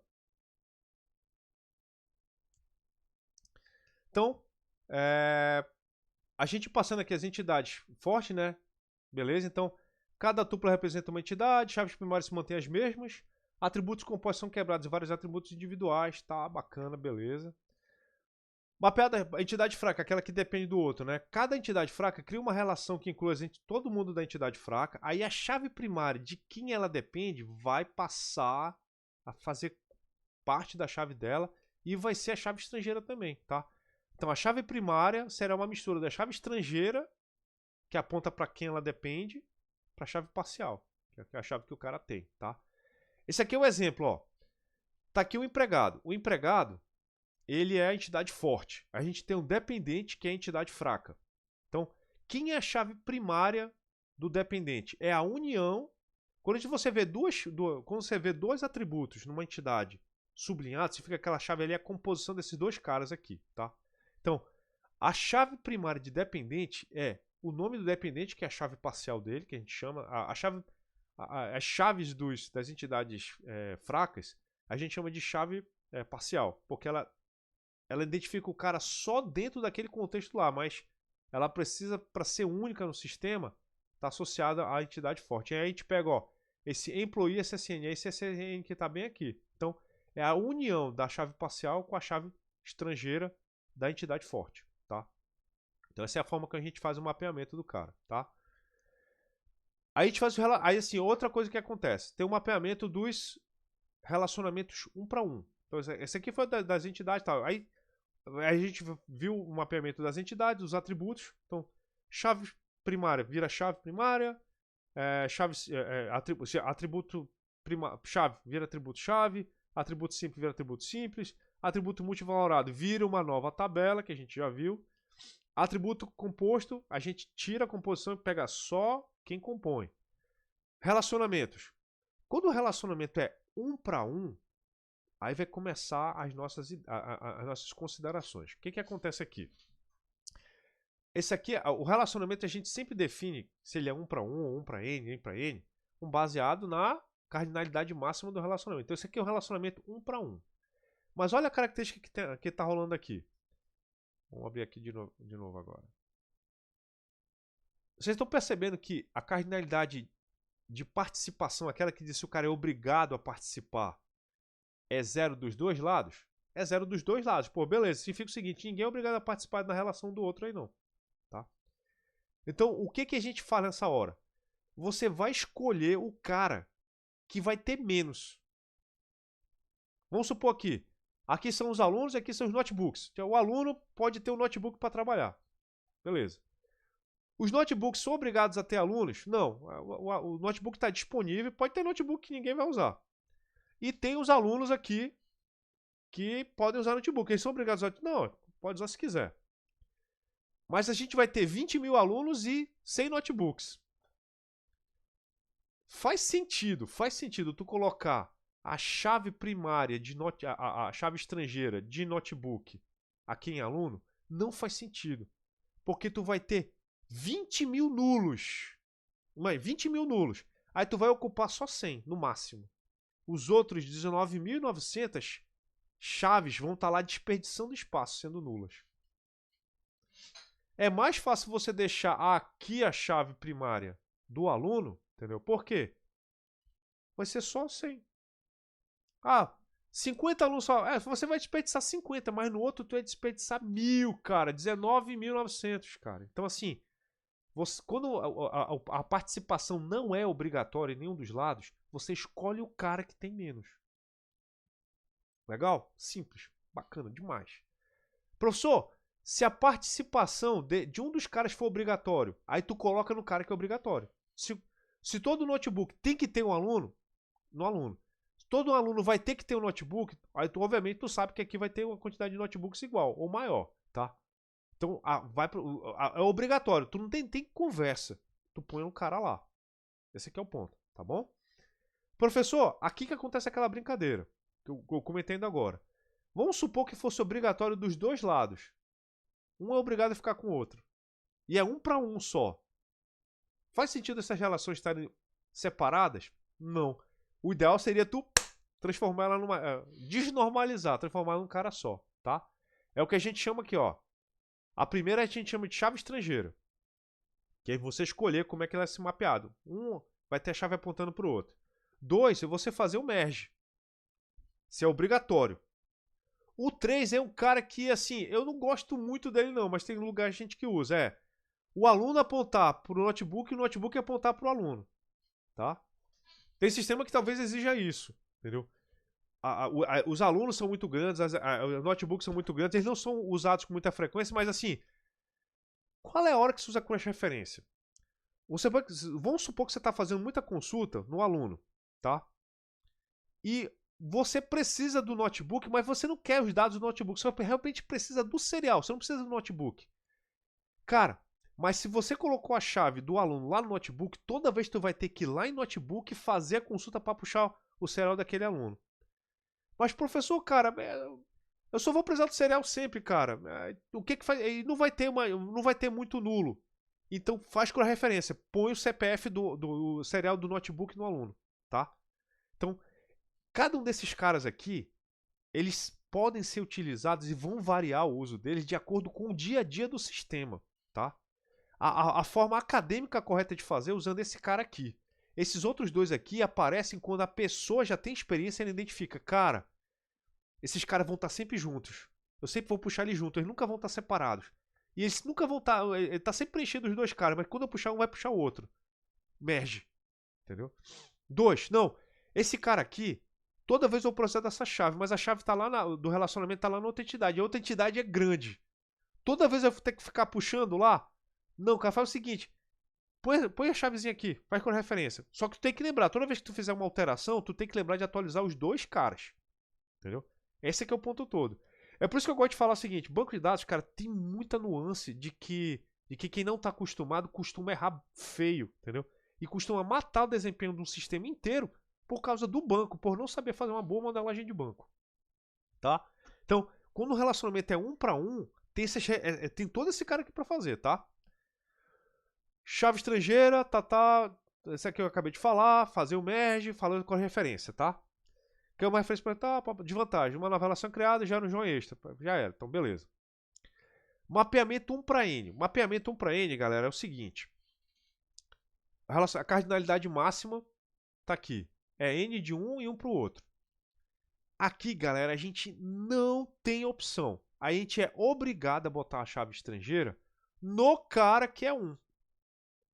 Porque se esse cara aqui aponta para um desse e esse cara aponta de muitos, tipo, esse cara aqui tá relacionando com um ou muitos desse cara, e esse cara que só relaciona com um, esse cara aqui não tem como você fazer muita coisa. Então, assim, não dá para fazer o foreign key aqui. Aqui tá, eu acho que eu tava fazendo a aula.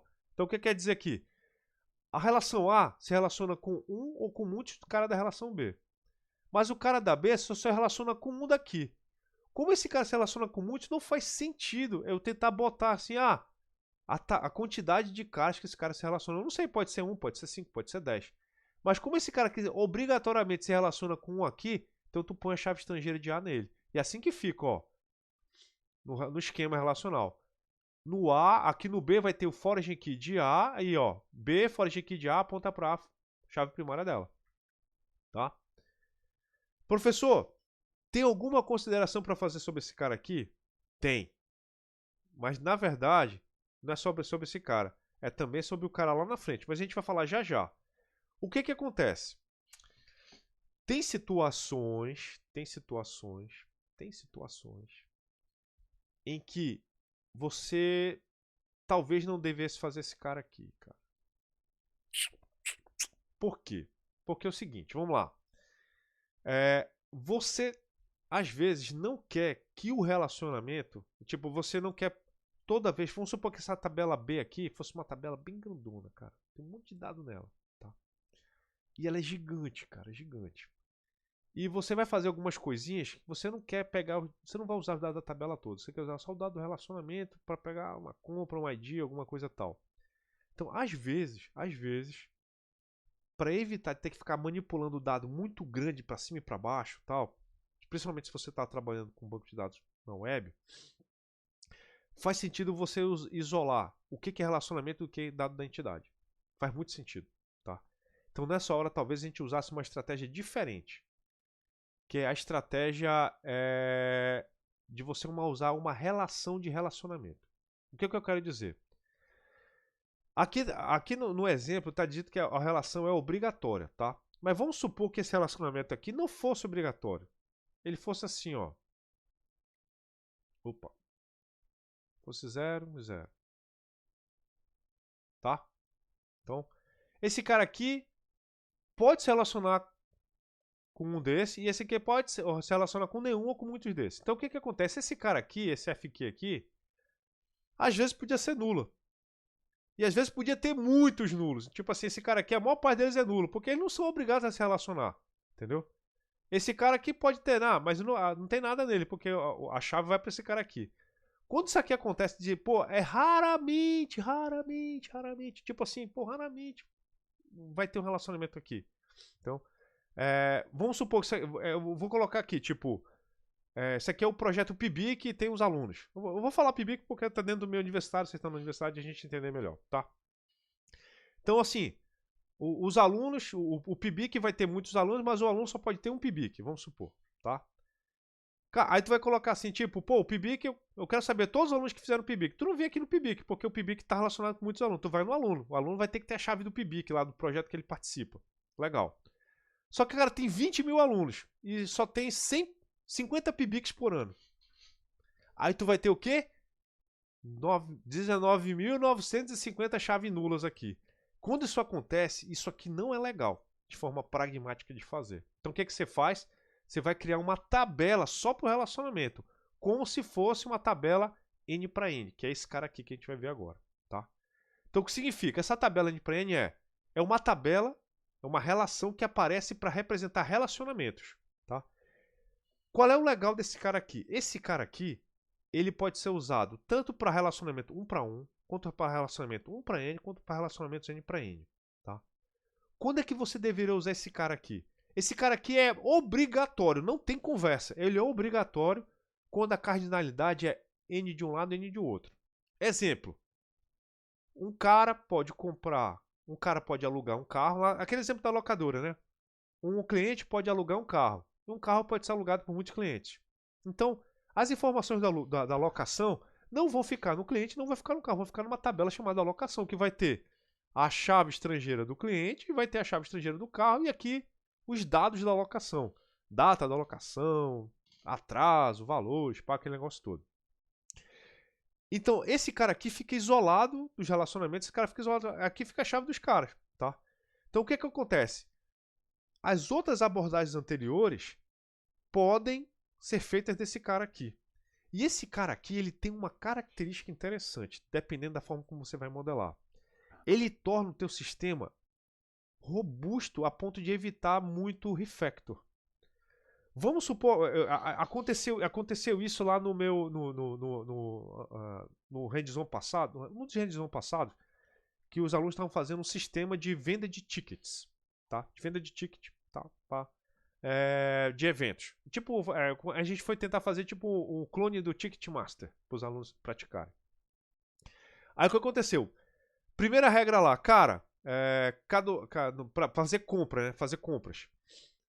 Cada pessoa só podia comprar um ticket. Ah, não, porque vamos evitar cambistas, não sei o que, tal. Só pode comprar um ticket. Aí tu pensa assim, pô, mas tu tem uma base de usuários e tu tem uma base de tickets. Ué. Um usuário que está lá no sistema, ele pode comprar vários tickets durante a vida dele dentro do sistema, mas para um certo evento específico, ele só podia comprar um ticket. Então, o ticket era associado ao evento. Então, beleza. Então, a gente já sabe que a chave do usuário tinha que estar... a chave do ticket não podia estar no usuário, tinha que estar em outro lugar. E a gente falou, pô, vamos botar a chave do usuário no ticket? Eu falei, cara, pensa comigo no negócio. O ticket vai ter bilhares de tickets. A gente vai ter... Para cada usuário que tem no sistema, para cada ticket no sistema, a gente vai ter bilhões de usuários. Se a gente quiser descobrir os dados do ticket, não sei o que tal, vai estar lá o ID do usuário. Beleza. Agora vamos supor o seguinte. Se você quiser colocar... em tese, o cara diria para a gente botar a chave, as informações do ticket lá e colocar a chave do usuário no ticket. Eu falei... E se depois tu quiser o seguinte, cara, que um usuário, a gente possa, o sistema faça o seguinte, não, a gente vai fazer que o usuário possa comprar vários tickets. Mas assim, tem um limite, tem até 10, tá? Pô, então foi o seguinte, então a gente pode criar uma tabela de relacionamento N para N e depois fazer esse cara lá. Eu falei, cara, perfeito, porque o que vai permitir depois? Que você isole os dados do usuário dos dados do ticket só para o dado do relacionamento. A gente pode fazer uma contagem só na tabela separada. Então vamos fazer o seguinte, logo de princípio, bora fazer logo a tabela de N para N.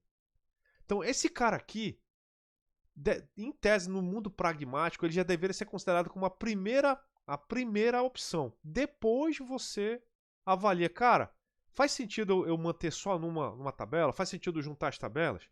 Mas de início, o ideal seria você já começar a pensar se faz sentido já deixar uma tabela de relacionamento. Porque você pode fazer a 1 para 1 nela, a 1 para N nela e N para N nela. Agora, se você faz a 1 para 1 como a 1 para 1 pede, ou você faz a 1 para N como a 1 para N pede, se depois a regra de negócio muda, tu vai ter que fazer um refactor para transformar nessa. Sendo que essa aqui tem algumas vantagens, entendeu? Tá? Em alguns sistemas. Então, é uma coisa que tem que se considerar, tá? Isso é uma coisa importante para a gente lembrar, tá? Mapeamentos zenários sempre vão ser igual a N para N, tá? Beleza? Atributo multiplicador já falou e assim por diante, tá? Para a gente traduzir o modelo ER, ou relacional, deixa eu até trocar isso aqui, mapeamento relacional SQL. Para fazer esse mapeamento aqui, galera, é basicamente uma tradução do relacional para a linguagem SQL. É bobo, tá? Mas vocês vão ter que fazer isso aqui no Web Academy? Claro que não, cara. A gente vai usar um framework chamado Prisma, que a gente vai ver a partir da próxima quinta como é que a gente vai começar a usar ele, tá? Aquele negócio todo. Então, a gente vai usar esse cara, porque isso aqui é um mapeamento que pode causar algum tipo de problema. Por quê? Porque você tem que tomar pequenas micro decisões. Isso aqui é uma coisa muito década no início dos anos 2000. De lá pra cá, a gente não anda fazendo muito mais isso aqui na mão, não. A gente usa frameworks. Eu digo o seguinte, atualmente, no desenvolvimento de software, é meio estranho uma pessoa fazer essa coisa na mão, tá? Vou falar a verdade logo pra vocês. Todo desenvolvedor tem que saber usar um framework de persistência. Por quê? Hoje em dia, as linguagens de programação que são usadas para desenvolver software são linguagens orientadas a objetos. Vocês vão usar objetos. Ou vai usar uma linguagem como o TypeScript, que tem objeto puro, e classes, ou vai usar Java, ou vai usar C++, ou Python. Você vai usar objeto, tá? Então, assim, para mim é um absurdo imaginar que alguém vai tentar ficar fazendo tradução de coisa de SQL puro para objeto. Ficar fazendo tradução de objeto para SQL, de SQL para objeto. Cara, isso é um absurdo. Não tem nem que ser considerado uma parada dessa. Por quê? Vai levar a erro, vai causar bug, vai causar problema de manutenção. Então, assim, é um absurdo o cara pensar isso. Então, esse tipo de tradução aqui a gente fala mais por uma questão de exercício. Mas não é algo que eu queria ver algum de vocês fazendo, tá? Se eu vejo vocês fazendo, vocês vão pegar um tapa, cara, uma pescoçada, só para aprender a fazer isso, tá? Bora voltar. Agora vamos falar num tópico muito importante. Generalização e especialização, que é essa aqui que é a última parte que eu queria comentar da aula de hoje, tá? Para esse cara aqui é o seguinte, a gente tem 3 situações, deixa eu ver se eu pego o outro material aqui dessa aula aqui. Deixa eu ver se vai aparecer aqui. Não, vamos pegar aqui o outro materialzinho que eu tenho aqui. Slide extra, esse cara aqui. Esse aqui é um slidezinho muito legal dessa professora Daniela e Patrícia. Vamos lá.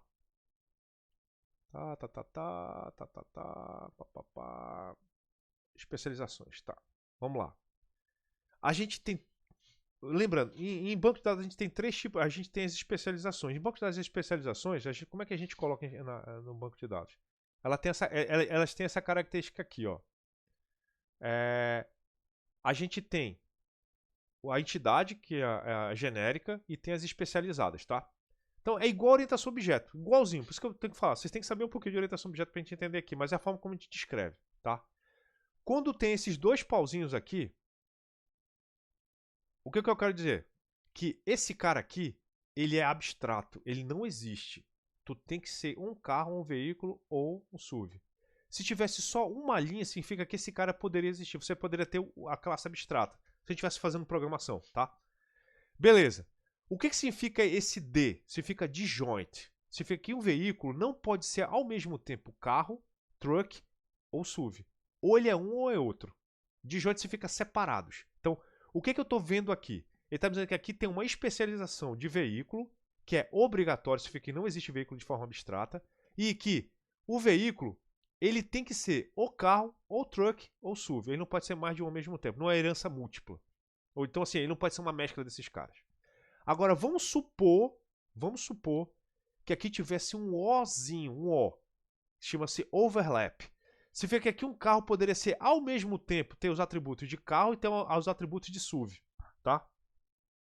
Então, em bancos de dados a gente tem essa característica de obrigar a ser uma instância específica ou não, e a gente pode ter uma mistura dos atributos de várias entidades. Pode ser overlay, pode ser todo mundo ou um cara só, tá?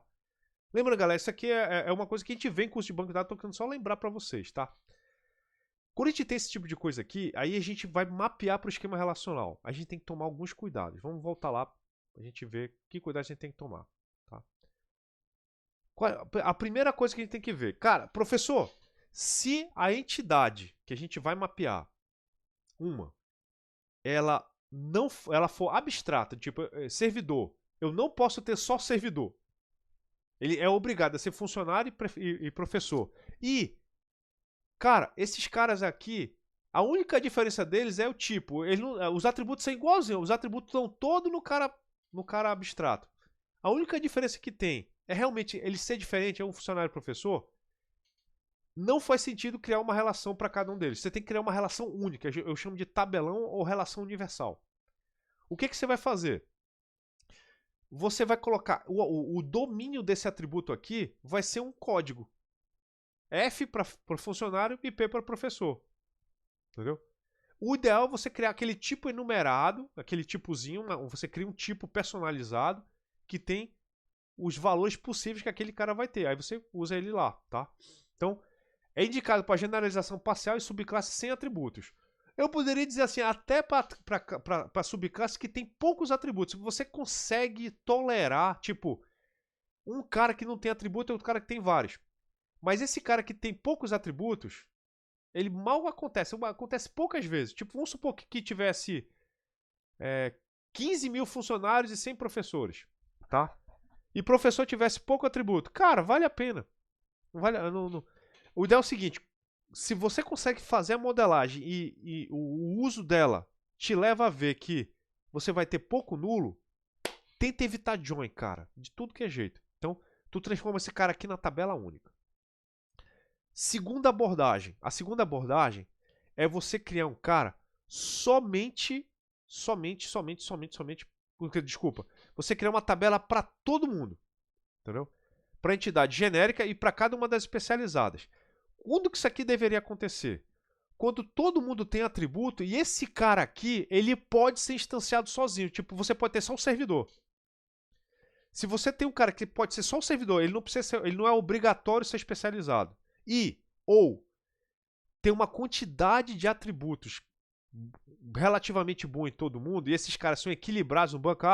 Eu vou ter 10 mil funcionários, e 10 mil professores e 5 mil servidores genéricos, sei lá, entendeu? Aí faz sentido você criar uma tabela para cada um deles e os caras aqui especializados, a chave estrangeira apontar para o cara. Aí nesse cara aqui faz muito sentido você fazer isso, tá? Porque você evita desperdiçar um monte cavalesco de espaço no disco, tá? Esse que é o ponto. Professor, e se eu perceber que eu só manipulo um cara especificamente e tal, alguma coisa do tipo assim, então... Aí, a gente manipula os caras, mas eu não queria ter que toda hora, para pegar o nome e o tipo do cara, montar com o servidor, porque eu vou muito em cima de um cara e, tipo, vamos supor, 90% das consultas são feitas em cima de professor. E a servidores é uma tabela grande também, mas eu tenho que juntar toda vez esse cara, o professor com o servidor, para conseguir pegar, sei lá, o nome do cara, entendeu? Pô, cara, se você tem que fazer isso aí, o que que acontece?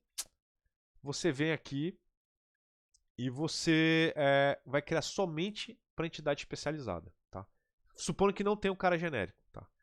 Então, quando você percebe que esse cara aqui é abstrato e cada um desses malucos aqui tem muitos atributos, o ideal é que você faça a tabela só de funcionário e a tabela só de professor, tá? Não tem a tabela servidor, tá bom? Professor, qual a preocupação que eu vou ter que ter aqui? É o seguinte, de você se preocupar de,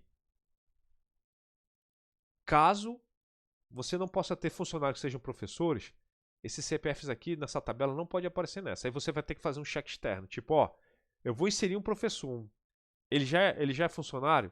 Opa, então tem que ver o que está acontecendo lá, porque eu não podia ter o CPF no funcionário, tá? Então tem que ter essas 3 estratégias. Tem muita coisa que... Nas próximas aulas eu posso até voltar e comentar um pouquinho mais sobre isso aqui. Mas o que eu vou dizer para vocês? Assim, em regra, de via geral, o acadêmico manda fazer esse cara aqui, tá? Uma tabela para cada um deles. Até tá errado isso aqui, que não deveria ter o nome aqui não, tá? Mas assim, o nome tinha que ter assim, função, o funcionário aqui tinha que ter o CPF função e o professor tinha que ter CPF, titulação e categoria. O nome vai estar aqui em servidor, tá? Do jeito que está aqui não faz nem muito sentido não, tá? Então assim, esse cara aqui é o acadêmico, é uma tabela para cada um. Qual é o cara performático, o cara da velocidade? É o cara que é a tabela única, que não tem join.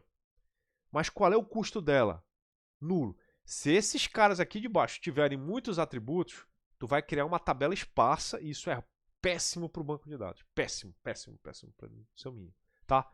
Mas se for pouquinho, aceitável, tá? Muito aceitável. Se esse cara tiver muito atributo, esse cara tiver 1, 2, esse aqui tiver 1, 2, perfeito, cara, entendeu? Normal.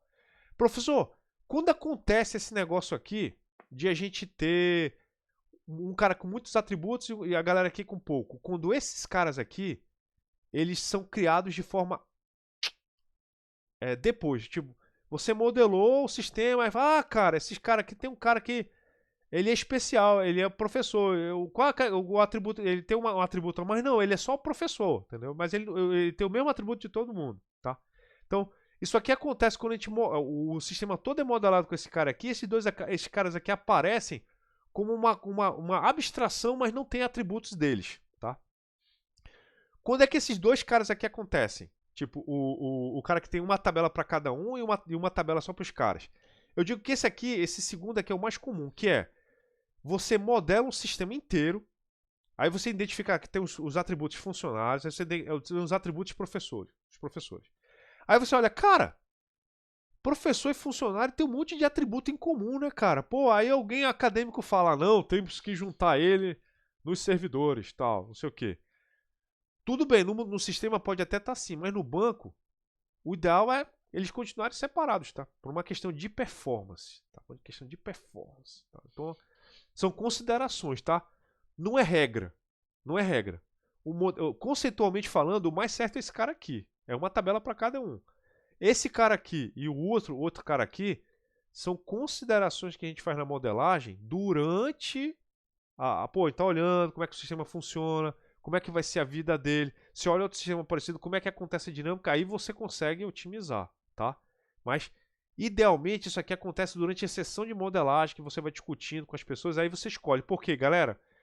Fazer o refactor desse cara para esse é um inferno. Fazer o refactor desse cara para esse é um inferno.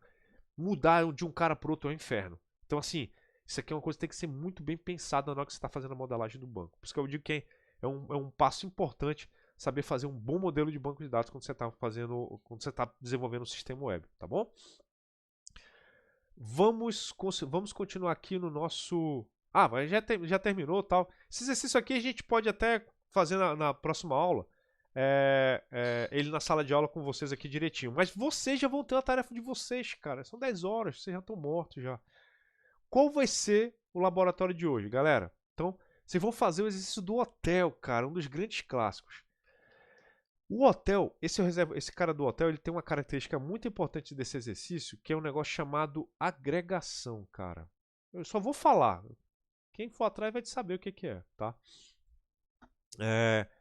Então, o objetivo de vocês é fazer... Olha aqui, para esse cara aqui, são duas etapas. No exercício do laboratório anterior, o que vocês tinham que fazer? Fazer o modelo ER. Só eles, tá? Nesse cara aqui, eu quero que vocês vão ter que fazer duas coisas. Vocês vão ter que fazer o modelo ER e depois passar o modelo ER para o relacional, tá?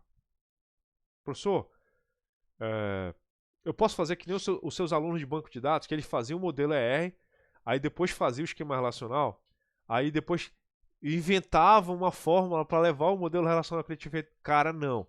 Faz o modelo R bem feito e depois traduz ele para o relacional. Porque o objetivo aqui não é fazer o esquema relacional, é traduzir o modelo R. O objetivo desse exercício é esse aluno sabe traduzir o modelo R, o modelo conceitual para o modelo relacional, para o esquema relacional. Esse é o objetivo. Porque o que acontece? Quando alguém aprende banco de dados sem aprender a fazer o modelo conceitual, o cara vai direto no esquema relacional.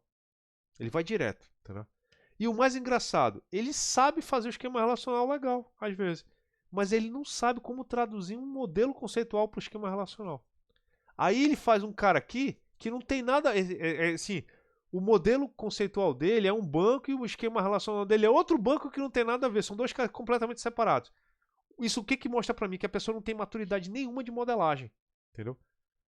Ele só aprendeu a fazer só casinhas de cachorro durante a vida dele todinha. Ele nunca aprendeu a fazer um negócio grande, tá? Então, por isso que o meu objetivo é ver vocês modelarem, fazer um modelo ER e depois ver vocês traduzindo ele para o relacional. Uma coisa curiosa, na sala de aula, por mais que a entrega desse exercício seja lá na frente, a gente vai fazer ele junto na próxima aula, tá? Pra gente entender como é que funciona. A gente vai fazer esse exercício aqui junto na sala de aula no início da próxima, na terça-feira, tá? Importante, atente para as cardinalidades e lembre de deixar as chaves estrangeiras e regras da integridade referencial bem direitinho, tá? O que eu vou querer? Google Presentation, sempre, tá? O esquema relacional, galera, é um texto, não é figura. Lembra? Eu não pedi diagrama relacional. É um esquema. O que é o esquema? Nome da entidade, abre parêntese, o nome da relação, abre parêntese, atributos, fecha parêntese. É um texto, não é figura. Gosto de lembrar isso, porque modelo ER é uma imagem. Quadradinhos, tal, papá. Esquema não é figura. Esquema não é figura, Esquema é tipo SQL, é texto, tá? Quem me entregar esse cara aqui com uma figurinha vai tomar 0 no exercício. Só para aprender a tomar tendência na vida. Legal? Então, galera, era isso. Espero que vocês tenham curtido a aula de hoje, aprendido alguma coisa interessante. Daqui a pouco, isso aqui vai pro YouTube, claro, galera. Ao vivo, sem edição, sem cortes. Professor, você não tem vergonha na cara? Claro que não, cara. A vida tá aí pra isso. Galera, eu vou parar a gravação. Obrigado a todos pela presença. Vejo vocês terça-feira lá no Web Academy.